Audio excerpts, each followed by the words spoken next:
이제 오늘부터 김지한 집사님, 이영자 권사님이십니다. 사도행전 21장 17절에서 26절, 제가 한 절, 여러분들이 한 절 그렇게 교독합니다. 사도행전 21장 17절에서 16절 한 절씩 교독합니다. 예루살렘에 이르니 형제들이 우리를 기꺼이 영접하거늘 그 이튿날 바울이 우리와 함께 야고보에게로 들어가니 장로들도 다 있더라. 바울이 문안하고 하나님이 자기의 사역으로 말미암아 이방 가운데서 하신 일을 낱낱이 말하니 그들이 듣고 하나님께 영광을 돌리고 바울더러 이르되 형제여 그대도 보는 바와 유대인 중에 믿는 자 수만 명이 있으니 다 율법의 열성을 가진 자라. 내가 이방에 있는 모든 유대인을 가르치되 모세를 배반하고 아들들에게 할례를 행하지 말고 또 관습을 지키지 말라 한다 함을 그들이 들었도다. 그러면 어찌할꼬 그들이 필연 그대가 온 것을 들으리니 우리가 말하는 이대로 하라. 소원한 네 사람이 우리에게 있으니 그들을 데리고 함께 결례를 행하고 그들을 위하여 비용을 내어 머리를 깎게 하라. 그러면 모든 사람이 그대에 대하여 들은 것이 사실이 아니고 그대도 율법을 지켜 행하는 줄로 알 것이라. 주를 믿는 이방인에게는 우리가 우상의 제물과 피와 목매어 죽인 것과 음행을 피할 것을 결의하고 편지하였느니라 하니 바울이 이 사람들을 데리고 이튿날 그들과 함께 결례를 행하고 성전에 들어가서 각 사람을 위하여 제사 드릴 때 같이 결례 기간이 만기된 것을 신고하니라. 아멘. 우리 제목을 다 같이 한번 읽어볼까요? 같이 있습니다. 시작. 더 많은 사람을 얻고자 합니다. 다시 한번 시작. 더 많은 사람을 얻고자 합니다.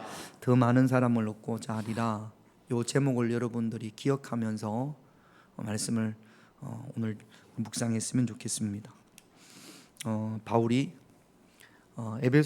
에베소에서부터 시작을 해서 여러 군데를 지나서 드디어 예루살렘에 도착을 했습니다. 예루살렘에 도착하니까 예루살렘 교회 교인들이 그 당시 예루살렘 교회 지도자는 야고보였고 또 장로님들이 예루살렘 교회 장로님들이 바울을 아주 따뜻하게 반갑게 영접을 합니다. 그리고 바울은 지금까지 자기가 전도하면서 있었던 이야기, 마게도냐 지방에서 있었던 이야기, 또는 아가야 지방에서 또는 드로아에서 전도하면서 있었던 여러 가지 이야기들을 예루살렘 교회 지도자들에게 쭉 이야기를 합니다. 그 이야기를 듣고 예루살렘 교회는 하나님께 영광을 돌립니다. 여기까지는 참 좋았습니다. 그런데 바울이 예루살렘에 옴으로 말미암아 예루살렘 교회에 큰 근심이 하나 생겼습니다. 그게 어떤 거냐면 20절, 21절을 한번 볼게요. 같이 있습니다. 그들이 듣고 하나님께 영광을 돌리고 바울더러 이르되 형제여 그대도 보는 바에 유대인 중에 믿는 자 수만 명이 있으니 율법의 열성을 가진 자라. 내가 이방에 있는 모든 유대인을 가르치되 모세를 배반하고 아들들에게 할례를 행하지 말고 또 관습을 지키지 말라 한다 함을 그들이 들었노라. 할례 문제 때문에 바울이 전도하면서 할례로 인하여 할례 받았다고 구원받는 게 아닙니다. 그렇게 복음을 전했습니다. 그리고 또 이 문제는 사도행전 15장에 지난번에 안디옥 교회가 할례 문제로 인해서 많은 갈등이 있어서 그래서 바울이 바나바와 함께 예루살렘에 와서 이거 좀 해결해 주십시오. 할례 받아야 구원받습니까? 예수 믿고 또 할례도 받아야 합니까? 이거 좀 결정을 해 주십시오. 그래서 예루살렘 교회가 그때 성령과 함께 기도함으로 말미암아 결정을 내렸습니다. 어떤 결정을 내렸냐면 사도행전 15장 28절, 지난번에 우리가 봤던 말씀입니다. 같이 있습니다. 성령과 우리는 이 요긴한 것들 외에는 아무 짐도 너희에게 지우지 아니하는 것이 옳은 줄 알았노니 우상의 제물과 피와 목매어 죽인 것과 엄행을 멀리할지니라. 우상의 제물을 먹는 거, 피채 고기를 먹는 거, 목매어 죽인 것을 먹는 거, 엄행하는 거, 이거 외에는 할례 또는 뭐 다른 율법을 강요하지 않겠다라는 겁니다. 우상의 제물을 먹는 거, 피채 먹는 거, 목매어 죽인 것을 먹지 않는 거, 이런 모든 것들이 우상 숭배와 연관이 있어요. 그러니까 우상 숭배하는 거 외에는 할례를 받았느냐 안 받았느냐, 뭐 어떻게 했느냐 안 했느냐, 여기에 대해서 더 이상 짐을 지우지 않기로 하나님과 예수님과 성령의 이름으로 꽝꽝꽝 했단 말이죠. 더 이상 이것은 할례는 문제가 되지 않습니다. 구원받는데 문제가 되지 않습니다. 그렇게 결론을 내렸단 말이죠. 그런데 또다시 이것이 문제가 됩니다. 이것 때문에 예루살렘 교회 지도자들이 두려워요. 걱정이 태산입니다. 지난번에 이렇게 결정을 했는데 왜 또 이것 때문에 이렇게 염려하고 두려워할까? 지금 우리가 사도행전 21장을 보면 사도행전 15장에서 기도하며 성령으로 이런 결정을 내렸던 지도자들이 보이지 않습니다. 베드로의 이름이 없습니다. 지금 예루살렘 교회 지도자는 야고보예요. 그리고 초대 7집사 빌립은 어디에 있어요? 지난주에 보니까 지금 가이사랴에 있어요. 그러니까 우리가 한번 추측해 볼 수 있는 것은 왜 예루살렘 교회가 이렇게 약해졌을까? 할례 문제로 두려워하고 염려하고 걱정할까? 이 문제에 대해서 한번 추측해 볼 수 있는 것은 예루살렘 교회가 사도행전 15장보다 또는 사도행전 3장보다 무엇이 많이 줄었냐면 기도함이 많이 줄었다는 것을 추측해 볼 수 있는 겁니다. 예루살렘 교회가 기도를 많이 할 때 그때는요 어떤 것도 두려워하지 않았거든요. 사도행전 4장 18절에서 20절을 한번 볼까요? 참 기도를 많이 했던, 그러니까 사도행전 3장에 오순절날 성령이 임하고 성령으로 뜨거웠을 때 그때 엄청나게 큰 박해 핍박이 예루살렘 교회에 있었고 지도자들에게 있었습니다. 18절을 한번 읽어볼까요? 같이 있습니다. 그들을 불러 경고하여 도무지 예수의 이름으로 말하지도 말고 가르치지도 말라 하니 그 당시 예루살렘에서 가장 큰 권력 집단이 산헤드린 공의회예요. 이 산헤드린 공의회에서 경고합니다. 한 번만 더 예수의 이름으로 말하면 가만두지 않겠어? 죽을 수도 있어? 이렇게 경고하고 협박합니다. 이 경고와 협박에 대해서 베드로와 요한이, 예루살렘 교회를 대표하는 베드로와 요한이 뭐라고 말하냐면 19절 20절 같이 있습니다. 베드로와 요한이 대답하여 이르되 하나님 앞에서 너희의 말을 듣는 것이 하나님의 말씀을 듣는 것보다 옳은가 판단하라. 우리는 보고 들은 것을 말하지 아니할 수 담대함이 있습니다. 조금도 두려워하지 않습니다. 이 담대함은 어디서 나오느냐? 성령님이 나와 함께 하심을, 하나님이 나와 함께 하심을 확신했기 때문입니다. 기도를 통하여서 예루살렘 교회가 기도하면서 불같은 성령이 임했고 바람 같은 성령이 임했단 말이죠. 하나님 우리와 함께 하신다, 하나님이 우리를 도우신다, 이 확신이 예루살렘 교회의 지도자들에게, 교인들에게 있었단 말이죠. 그러니까 어떤 협박도 어떤 경고도 이들을 두렵게 하지를 못합니다. 여러분, 우리가 기도가 줄었을 때 여러분들이 열심히 기도하다가 뭐 이런 일 저런 일을 통해서 기도가 줄어들 때가 있습니다. 그 기도가 줄어든 틈을 타고 들어오는 것이 무엇이냐 하면 염려와 근심과 두려움입니다. 우리가 새벽에 창세기를 보고 또 수요일도 창세기 말씀을 봅니다. 아브라함이 하나님 말씀에 순종해서 그래서 가나안 땅까지 갔습니다. 그런데 그 가나안 땅에 기근이 들자 아브라함이 하나님의 말씀을 뒤로 한 채 애굽으로 내려가요. 애굽으로 내려가면서 가장 먼저 아브라함에게 쑥 들어온 것이 무엇이냐 하면 염려, 근심, 두려움입니다. 무엇 때문에 두렵습니까? 자기 아내가 너무 예뻐서 두려워요. 자기 아내 사례가 너무 아름다워서 애굽에 내려갔을 때 다른 남자들이 내 아내를 차지하기 위해서 나를 죽이면 어떡하나, 그런 두려움이. 아무도 안 죽입니다. 그런 일이 없어요. 그런데도 두렵습니다. 여러분, 기도하는 사람이 기도를 쉬잖아요. 반드시 사단이, 마귀가 염려와 근심을 집어넣습니다. 그러면 그 사단과 마귀가, 귀신이 집어넣은 염려와 두려움에 꼭 묶이는 거죠. 여러분, 우리가 기도할 때, 성령으로 충만할 때, 그때도 마귀가, 귀신이 우리 안에 염려의 씨앗을 뿌립니다. 그런데 그 염려와 두려움이 성령의 충만함으로 뿌리를, 싹을 틔울 수가 없는 겁니다. 다윗이 골리앗 앞에 나갈 수 있었던 것은 하나님이 함께 하심에 대한 확신이었습니다. 사무엘상 17장 45절을 한번 볼까요? 같이 있습니다. 다윗이 블레셋 사람에게 이르되 너는 칼과 창과 단창으로 내게 나오거니와 나는 만군의 여호와의 이름 곧 내가 모욕하는 이스라엘 군대의 하나님의 이름으로 내가 나아가노라. 골리앗의 무기와 다윗의 무기가 다릅니다.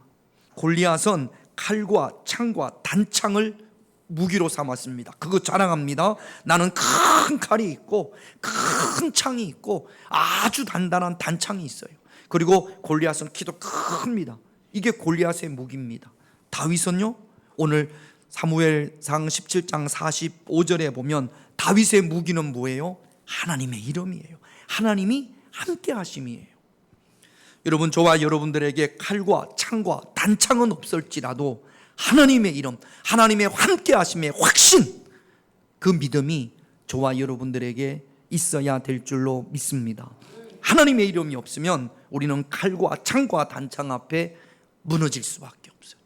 큰 칼을 보면, 큰 창을 보면, 단단한 단창을 보면 두려워서 근심과 염려가 이루 말할 수가 없습니다. 그러나 아무리 큰 칼과 창과 단창을 적들이 가지고 있더라도 저와 여러분들에게 하나님의 이름, 예수님의 이름, 성령님의 함께 하심이 확신할 때 그 어떤 창도, 단창도, 칼도 두렵지 않을 줄로 믿습니다. 그래서 기도함으로 말미암아 하나님의 함께 하심이 저와 여러분들에게 늘 풍성해야 될 줄로 믿습니다.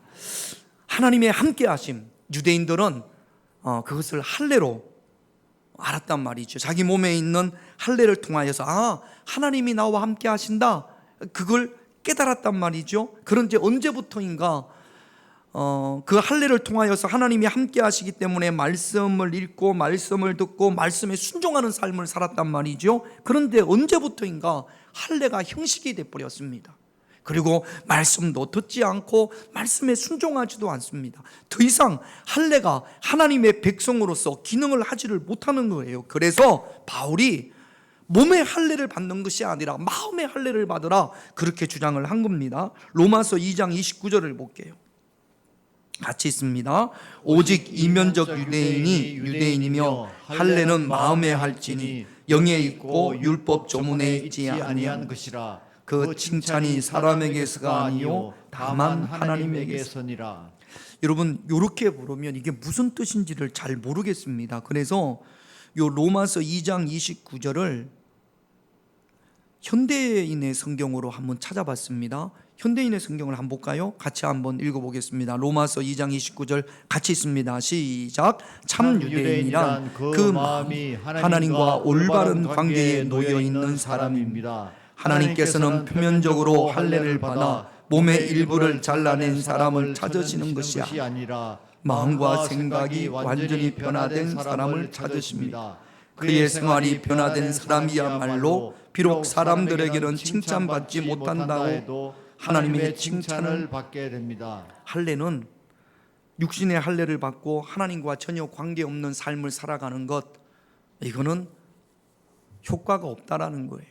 표면적 유대인은, 이면적이라는 것은 속마음이 하나님이 나와 함께 하심에 대한 확신, 하나님의 자녀에 대한 확신이 있어야 된다는 겁니다. 그러면 이 사람이 진짜 믿음이 있느냐 없느냐는 무엇으로 알 수 있느냐?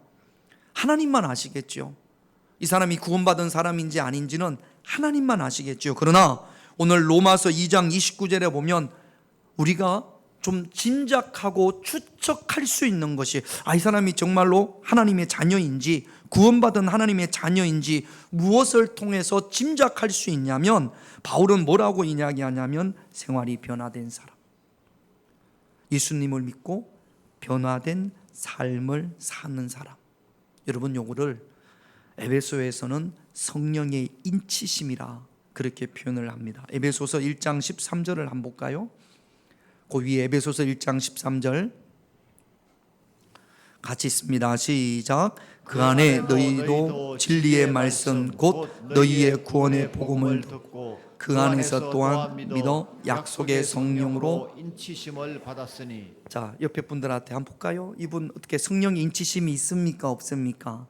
성령의 인치심은 성령님만 아시겠죠. 그러나 성령의 인침이라는 게 뭐냐면 도장입니다. 여러분 이마에 성령님께서 너는 구원받은 하나님의 백성이야 이렇게 도장에 꽝 찍혀 있으면 보여지면 좋겠습니다만, 이마에 찍힌 게 보여요? 안 보여요? 안 보여요. 그런데 하나 짐작할 수 있는 것은, 내가 내 자신도 짐작할 수 있습니다. 내가 성령의 인침이 있는지 없는지. 물론 마음의 확신이죠. 그러나 그 마음의 확신의 열매가 무엇이냐면 뭐라고요? 삶의 변화라고요. 예수 믿으면 변화될 수밖에 없습니다. 물론 예수 믿고 나서 하루아침에 확 바뀌는 건 아닙니다. 점진적으로 변화되어지는 겁니다. 예수를 믿으면서도 여전히 근심과 염려와 부정과 원망과 이런 것들이 가득하면 한번 본인한테 물어보셔야 됩니다. 정말로 내게 성령의 인치심이 있는지. 야곱의 예를 한번 들어볼게요. 야곱이 자기 형 에서 대신에 장자가 받는 장자의 고난을 가로챘습니다. 잘해보려고 했습니다. 근데 결과는 너무 처참합니다. 형이 자기를 죽이려고 해서, 쌍둥이 형이 자기를 죽이려고 해서, 그래서 멀리 먼 곳에 사는 외삼촌의 집으로 도망갑니다. 도망가다가 해가 지는 빈 들에서 해가 지게 됩니다. 그 해지는 들녘에서 돌을 베개 삼아 잠을 청합니다. 창세기 28장 11절 같이 있습니다. 한 곳에 이르러는 해가 진지라 거기서 유숙하려고 그곳에 한 돌을 가져다가 베개로 삼고 거기 누워 자더니. 지금 야곱의 인생이 어떤 인생이냐면 해가 지는 인생이에요. 여러분, 우리는 해가 지는 인생이 아니라 해 뜨는 인생이 돼야 되는데 야곱은 해가 집니다. 소망도 꿈도 비전도 없습니다. 빈 들에서 유숙하는, 집에서 자는 것이 아니라 외롭습니다. 유숙합니다. 그리고 돌을 베개 삼아 자는 참 처량한 신세입니다. 이것이 지금 야곱의 형편이고 사정이고 삶입니다. 해가 지는 삶, 유숙하는 삶, 베개로 돌을 삼아야 되는 그 삶이란 말이죠. 근심과 염려와 낙심과 좌절이 가득합니다. 그런데 그날 밤에 야곱이 꿈에서 하나님을 만납니다. 그 이전에는 야곱이 하나님을 경험했다라는 이야기가 한 번도 기록되지 않았어요. 야곱의 인생에 처음으로 하나님을 만납니다. 그 하나님께서 해지는 인생을 살아가는, 들에서 유숙하는 인생을 사는, 돌을 베개로 삼아야 되는 인생을 살아가는 야곱에게 그 하나님께서 꿈에서 뭐라고 말씀하시냐면 창세기 28장 15절을 볼게요. 같이 있습니다. 내가 너와 함께 있어 내가 어디로 가든지 너를 지키며 너를 이끌어 이 땅으로 돌아오게 할지라. 내가 내게 허락한 것을 다 이루기까지 너를 떠나지 않느니라. 하나님이 아까도 말씀을 드렸던 것처럼 해지는 인생, 덜에서 유숙하는 인생, 돌을 베개로 삼아야 되는 인생을 살아가고 있는 이 야곱에게 하나님께서 나타나셔서 내가 너와 함께한다, 너를 지킨다, 너를 떠나지 아니한다라고 약속해 주십니다. 그리고 야곱이 잠이 깼어요. 이런 새벽에 잠이 깼습니다. 달라진 건 아무것도 없어요. 변화된 건 아무것도 없습니다. 누가 변화됐습니까? 야곱이 변화되어졌습니다. 야곱이 잠이 깨어서 뭐라고 이야기하냐면 창세기 28장 16절을 한번 볼게요. 같이 있습니다. 야곱이 잠이 깨어 이르되 여호와께서 과연 여기 계시거늘 내가 알지 못하였도다. 하나님이 여기 계시는구나. 그래서 그곳을 하나님의 집이라고 야곱이 그 이름을 짓습니다. 그래서 그곳 이름을 벳엘이라고 했던 거예요. 엘은 하나님이고 벳은 집입니다. 하나님의 집. 하나님이 여기 계시는구나. 하나님을 만난 다음에 야곱이 해지는 인생에서 해 뜨는 인생으로 그 삶이 변화되어집니다. 성령의 인침이에요. 성령의 인침이 있게 되면은 해지는 인생이었잖아. 성령의 인침, 하나님이 나와 함께 하심을 안 다음에는 그 인생이 해 뜨는 인생으로 변화되어진 줄로 믿습니다. 이렇게 성령의 인침을 경험하기 위해서 우리가 끊임없이 하나님 앞에 기도하고 늘 기도의 자리에 있어야 될 줄로 믿습니다. 그렇게 기도할 때 하나님께서 우리에게 모든 환경과 상황을 이길 수 있는 성령님께서 새 힘을 공급해 주시는 줄로 믿습니다. 그런데 예루살렘 교회는 기도하기보다는 사람의 방법을 택해요. 어찌할까? 바울 어찌하면 좋겠습니까? 많은 사람들이 바울 당신을 붙잡으려고 하고, 또 바울이 어려움을 당하면 그 어려움이, 그 박해가 또 어디에로 집중이 돼요? 예루살렘 교회에도 그 어려움을 피할 수가 없으니까 이 교회 지도자들이, 또는 예루살렘 교회가 우리 특히 기도합시다. 우리 모여서 하나님 앞에 기도합시다. 더불어 마음을 같이하여 오직 하나님 앞에 기도해 봅시다. 이렇게 이야기하지 않고 요 방법으로 해보면 어떨까요? 라고 예루살렘 교회 지도자들이 바울에게 한 가지 제안을 합니다. 23절 24절 같이 있습니다. 우리가 말하는 이대로 하라. 서운한 네 사람이 우리에게 있으니 그들을 데리고 함께 결례를 행하고 그들을 위하여 비용을 내어 머리를 깎게 하라. 그러면 모든 사람이 그대에 대하여 들은 것이 사실이 아니고 그대도 율법을 지켜 행하는 줄로 알 것이라. 서운한 사람이 있어요. 나실인이라고 하죠. 그래서 그 기간이 끝나서, 그래서 이제 끝났다라는 걸 알리기 위해서 머리를 깎습니다. 이게 이제 율법을 지키는 거죠. 요 머리 깎는 값을 누가 지불하라고요? 바울 당신이 지불하십시오. 몰래 지불하는 것이 아니라 드러내놓고 지불을 해서, 비용을 내서, 그래서 예루살렘에 있는 사람들이 다 알도록 소문을 내는 거죠. 왜 이렇게 소문을 냅니까? 바울은 무엇을 지키는 사람이다? 율법을 지키는 사람이다. 봐봐라, 바울이 율법을 지키지 않느냐, 이렇게 율법을 지키지 않느냐, 율법을 안 지킨다라는 말은 다 가짜 뉴스고 헛소문이고, 바울은 율법을 지킨다라는 것을 이렇게 보여주면 이 문제가 해결되지 않겠냐라고 이야기를 하는 거죠. 이렇게 제안을 합니다. 여러분, 구원받는 데 있어서 우리가 율법으로 구원받습니까? 오직 믿음으로 구원받습니까? 오직 믿음으로 구원받는 겁니다. 그런데 이렇게 율법을 행하면 사람들이 어떻게 생각을 합니까? 예수도 믿어야 되고, 뭐도 행해야 되고, 율법도 행해야 되고, 이렇게 하면 그 순간은 모면할 수 있을지 모르지만, 율법과 믿음에 대해서 이 문제가, 이 갈등이 해결될까요? 해결이 안 될까요? 여전히 해결되지 않는 거죠. 오히려 더 하나님 앞에 기도해야 되는데, 예루살렘 교회가 기도하기보다는 하나님의 생각, 하나님의 뜻이 아닌 사람의 생각과 사람의 뜻을 따르려고 했던 모양입니다. 여러분, 이렇게 하면 끊임없이 근심과 염려와 걱정이 계속해서 들어오는 거고, 그 근심과 염려를 긁고 이겨낼 수 없습니다. 그러므로 여러분, 어떤 염려와 근심과 두려움이 올 때 세상적인 방법보다는 하나님 앞에 엎드려 기도할 수 있는 그런 저와 여러분들이 되셔야 될 줄로 믿습니다. 하나님이 나와 함께 하신다. 성령님이 나와 함께 하신다. 다윗이 골리앗 앞에 나갔던 것처럼, 야곱이 지난번 하나님을 만나고 하나님이 여기 계시거늘 이라고 고백했던 것처럼, 하나님의 함께 하심과 하나님의 임마누엘의 하나님께서 나와 함께 하심을 확신할 수 있는, 저와 여러분들의 입으로 고백할 수 있는 그런 저와 여러분들이 되셔야 될 줄로 믿습니다. 할렐루야.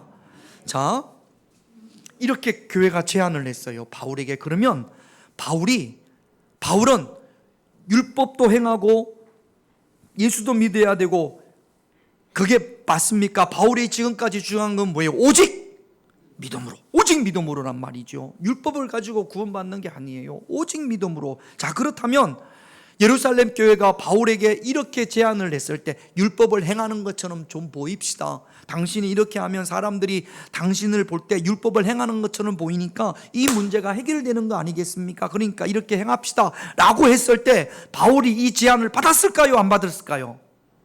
받습니다. 바울이 이 제안을 받습니다. 아니, 어떻게 바울이 이 제안을 받을까?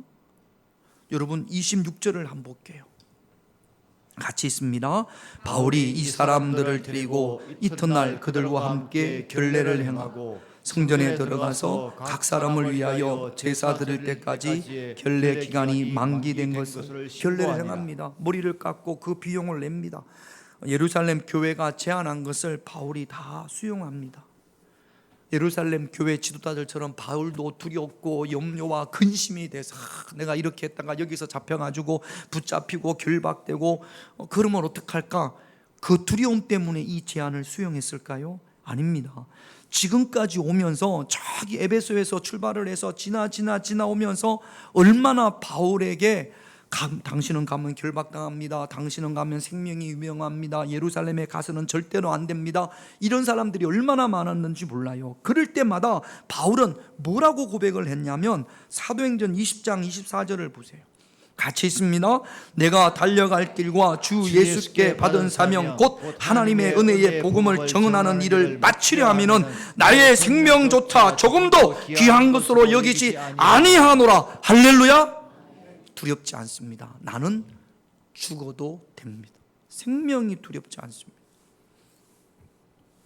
여러분 신앙생활하면서 이런 결단 해보신 적 있으십니까?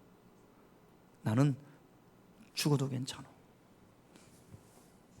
딱 한 번 제가 이런 마음을 가질 때가 있었습니다. 군대에서 이등병 때 저는 포병이었는데 봄 가을로 한 보름씩 이렇게 밖에 나가서 진지 공사를 합니다. 천막을 쳐놓고 공사하는데 어느 날 이제 수고했다고 그랬는지 모르겠습니다만 술을 많이 가져왔어요. 그래가지고 한 50명이 쫙 이렇게 앉아 있는데 그 병장들이 소주를 쭉 술을 돌립니다. 제가 24살에 군대 갔거든요. 밖에서 뭐 하다가 전도사 하다가 신학생이라. 그럼 거기 앉은 그 병사들이 제가 교회 전도사 신학생이고 앞으로 목사님이 될 거라는 걸 알겠어요? 모르겠어요? 알아요. 그러면 저한테 술을 먹이고 싶겠어요? 안 먹이고 싶겠어요? 네? 100% 먹이고 싶어 합니다. 어떻게든지 먹이려고 막 그런단 말이죠. 그래서 이제 저한테 술잔이 딱 돌아왔어요. 이거 먹으면 됩니까? 안 됩니까? 안 먹으면 어떻게 됩니까? 맞아 죽어요. 받았습니다. 뭐라고 그래야겠습니까? 술이 왔을 때 하나님 이번 한 번만 눈 감아주세요. 그래야 됩니까? 어떻게 해야 됩니까? 저 교회 다닙니다. 저 술 안 먹습니다. 그러니까 옆에 상병들이 온갖 큰 소리로 안 하고 온갖 욕을 분위기 깨지 말고 이 뭐 XX 새끼야 뭐 해야 막 꼭 안 처먹어 지나가지고 막 그럽니다. 그때 제가 100% 조금도 막 보태지 않고 제가 그때 마음으로 나는 오늘 여기서 죽는다. 제가 가지고 있는 신앙의 자존심이에요. 여러분 술 한 잔 먹는다고 소주 한 잔 먹는다고 제가 지옥 가는 거 아니에요. 제 신앙의 자존심이 허락을 하지 않습니다. 내가 지금까지 그들한테 앞으로 내가 목사님이 될 거고 예수 믿고 신학생이고 이런 걸 이야기했는데 어떻게 거기서 무너질 수가 있습니까? 나는 오늘 죽는다. 나는 오늘 여기서 죽는다. 죽었겠습니까? 안 죽었겠습니까? 안 죽었으니까 이 자리에 오지. 그래서 그 자리 딱 해서 고기가 끝났어요. 그리고 나서 나중에 뭐라고 그러냐면 야 누구 상병도 먹더라. 교회 다니는 놈들이에요. 전부 다 장로님 아들이고 뭐 이런 놈들인데 누구도 먹더라. 그러면서 저한테 야 너는 진짜 환잔 모양이다. 이게 칭찬이에요, 욕이에요? 은근히 칭찬함이 있어요. 존중함이 있어요. 여러분, 우리가 신앙의 자존심, 어떤 두려움이 내 목에 칼이 들어와도 지켜야 될 것은 지켜야 됩니다. 나는 죽는다. 나는 생명조차 조금도 귀한 것으로 여기지 않는다. 바울은 그런 결단이 있었단 말이죠. 그런데 왜? 이거 비유가 좀 다른데, 제가 함으로 거기에 모여 있는 50명이 다 구원받는다면, 다 예수 믿는다면 해야 될까요? 말아야 될까요? 그건 여러분들한테 스스로 뭐라고 제가 말씀을 드릴 수가 없겠습니다. 바울이 왜 마음에 안 들어요? 바울이 왜 이 제안을 받았을까요? 바울은 이렇게 고백을 합니다. 고린도전서 9장 19절에서 22절을 보면, 19절을 한번 볼게요. 같이 있습니다. 내가 모든 사람에게 자유로우나 스스로 모든 사람에게 종이 된 것은, 더 많은 사람을 얻고자 함이라. 종이 된 것은 자유롭습니다. 그러나 종이 된 것은 더 많은 사람을 얻기 위해서, 한 영혼이라도 더 구원하기 위해서 자기 자존심을 내려놓는 거예요. 오직 믿음으로 주장했는데, 지금 예루살렘에 있는 유대인 중에 한 명이라도 더 복음을 전하기 위해서 자기의 자존심을 지금 내려놓는 겁니다. 더 많은 사람을 얻고자 합니다. 여러분 20절을 한번 볼까요? 같이 있습니다. 유대인들에게 내가 유대인과 같이 된 것은 유대인들을 얻고자 하며, 율법 아래에 있는 자들에게는 내가 율법 아래에 있지 아니하나 율법 아래에 있는 자같이 된 것은 율법 아래에 있는 자들을 얻고자 하며. 율법으로 구원받는 게 아니에요. 그럼에도 불구하고 율법을 행하는 것을 유대인들이 원하기 때문에 그들을 구원하기 위해서 율법을 따른다라는 겁니다. 율법을 통해서 구원받는 게 아니라는 사실을 너무나 잘 알지만, 그러나 유대인들이 그것을 원하기 때문에, 그래야 그들에게 복음을 전할 수 있기 때문에 율법을 행하는 거죠. 유대인들을 얻기 위해서. 또 21절 같이 있습니다. 율법 없는 자에게는 내가 하나님께는 율법이 없는 자가 아니요 도리어 그리스도의 율법 아래에 있는 자이나, 율법 없는 자와 같이 된 것은 율법 없는 자들, 여기 율법 없는 자들은 이방인을 말하는 겁니다. 이방인들에게는 이방인들처럼 대하는 겁니다. 그들의 수준에서, 그래야 그들을 구원할 수 있기 때문에. 왜 이렇게 하는 겁니까? 한 영혼이 귀하기 때문에. 내 자존심이라든지 이게 귀한 게 것이 아니라 한 영혼이 귀하기 때문에. 그래서 22절을 볼게요. 같이 있습니다. 약한 자들에게 내가 약한 자와 같이 된 것은 약한 자들을 얻고자 하며, 내가 여러 사람에게 여러 모습이 된 것은 아무쪼록 몇 사람이라도 구원하고자. 아니, 바울은 유대인과 같이 하고 유대인이 아는 사람에게는 이방인과 같이 하고, 그럼 바울은 박쥐 아니야? 여기 붙었다 저기 붙었다 하는 사람 아니야? 그렇게 볼 수도 있습니다. 그러나 바울이 이렇게 하는 것은 유대인들에게는 유대인의 모습으로, 이방인에게는 이방인의 모습으로 약한 자의 수준을 내려서, 약한 자와의 수준을 맞추기 위해서 내려서 하는 이유가, 여기 보면 아무쪼록 22절 마지막에 보면 아무쪼록 몇 사람이라도 구원하기 위해서, 영혼 구원을 위해서 다 내려놓겠다라는 겁니다. 여러분, 한 영혼을 위해서 저와 여러분들이 내려놔야 할 것이 어떤 것이 있을까요? 우리 교회 오랫동안 신앙생활 하신 분들 중에는 이 교회의 전통, 교회의 법, 감리교법, 이게 필요 없다라는 이야기는 아니에요. 감리교회 법이 있고 장정이 있고 교회 정관이 있고 있습니다만, 이것이 영혼 구원보다 더 소중하게 여겨져서는 안 됩니다. 여러분, 우리 장로님, 권사님들, 새로 오시는 분들, 믿음이 약한 자들의 좀 연약한 부분을 여러분들이 고개를 끄덕일 수 있고, 이렇게 품어줄 수 있고 인내할 수 있어야 합니다. 할렐루야. 제가 교육전도사로 있을 때 그 교회가 큰 교회입니다. 그 당시 그 목사님의 나이가 한 저 정도 됐을 거예요.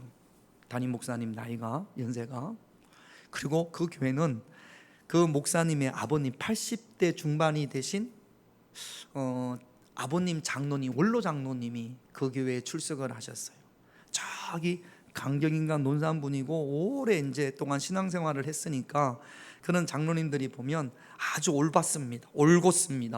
그리고 내가 올곧기 때문에 다른 사람도 그렇게 신앙생활을 해야 돼요. 그 연세에도 제일 앞에 앉아가지고 절대 돌지 않고 허리 한번 숙이지 않습니다. 그리고 이 목사님 동생도 목사님이에요. 어릴 때 교회 안 가고 뭐 떠들고 신앙생활 잘못하면 맞기도 참 많이 맞았답니다. 아버지한테 목사님 두 분이 엄청나게 많이 맞았답니다. 그 말씀 자주 하세요. 얼마나 우리 아버지한테 많이 맞았는지 모른다고, 장로님 우리 아버지한테.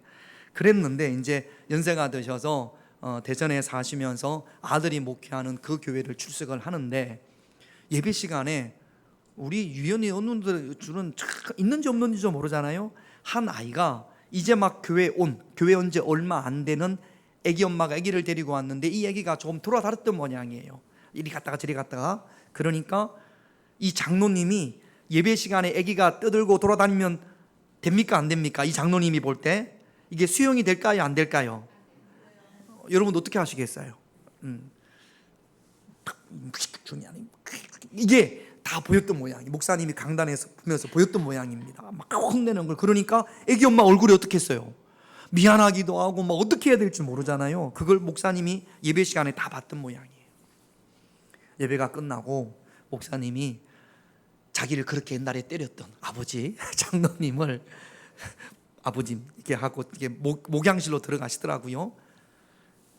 목사님들 사무실이 있고 그 안에 목양실이 있는데 그 목양실에 그 아버님 장로님이 끌려가가지고 아들 목사님한테 얼마나 혼났는지 몰라요. 제가 밖에서 들어보니까 아버지 다음 주부터 우리 교회 오지 마시라고, 이 교회 오지 마시라고, 다른 교회 가시라고 막 그러니까 처음에는 이제 이 장로님이 아들한테 야 그래도 예배 시간에 애가 떠들면 되냐 안 되냐 막 그렇게 하시다가 나중에는 가만히 계시더라. 따라합시다. 꼴을 봐주자. 저도 그렇고 여러분도 그렇고 이게 돼야 합니다. 약한 자들을 얻고자 하며 혼내잖아요. 자 예를 들어서 누가 여러분들 중에 그러지 않지만 우리 유한호 장로님이 머리를 빨갛게 염색을 하고 왔다고 생각을 하십시다. 빨갛게 염색을 하고 왔습니다. 그러면 제가 우리 유한호 장로님한테 어떻게 머리를 빨갛게 염색해 오냐고 이 사탄의 자식아 막 그랬다고 합시다. 그러면 다음 주에 우리 교회로 올까요 안 올까요? 안 와요. 말씀을 전할 수 있는 기회가 사라지는 거예요. 기다려야지. 하나님의 말씀이 들어가서 그 빨간 머리가 조금씩 까만 머리가 될 때까지 기도하고 기다려야지. 기도하고 기다리는 게 쉬울까요? 빨간 머리 하고 왔다고 막 혼내는 게 쉬울까요? 혼내는 게 훨씬 쉬워요. 혼내는 게 제가 해보니까 혼내는 게 훨씬 쉬워요. 기도하며 기다리는 것은 참 어렵습니다. 그런데 우리 오늘 임원 임명을 받은 분들도 말할 것도 없고 저도 그렇고 여러분도 그렇고 기다리는 인내의 믿음이 저와 여러분들의 약한 자들을 얻기 위해서 기다리는 인내의 믿음이 저와 여러분들에게 있어야 될 줄로 믿습니다. 한 영혼을 구원하기 위하여 더 많은 것들을 내려놓을 수 있는 저와 여러분들이 되시기를 주님의 이름으로 축원드립니다. 우리 기도 제목 보겠습니다. 1번 같이 있습니다. 근심과 두려움의 마음을 빼앗기지 말고 기도함으로 성령의 힘을 공급받아 내 마음의 평안이 넘쳐나게 하옵소서. 두려움과 근심의 마음을 빼앗기지 마십시오. 더 기도함으로 성령님이 주시는 힘을 공급받아 승리하시기를 우리 기도하십시다. 2번 같이 있습니다. 영혼 구원을 위해 내가 내려놓아야 할 것이 무엇인지 알고 기꺼이 내려놓게 하옵소서. 바울처럼 영혼에 대한 사랑으로 구원의 길을 걷게 하옵소서. 한 영혼을 위해서 더 많은 사람을 얻기 위해서 아무쪼록 몇 사람이라도 구원하기 위해서 내가 아직도 내려놔야 할 것이 무엇인지 알아야 내려놓을 거 아닙니까? 내려놓을 수 있는 은혜와 믿음과 결단이 있기를 이 시간 우리 함께 기도하기를 원합니다. 우리 찬양하고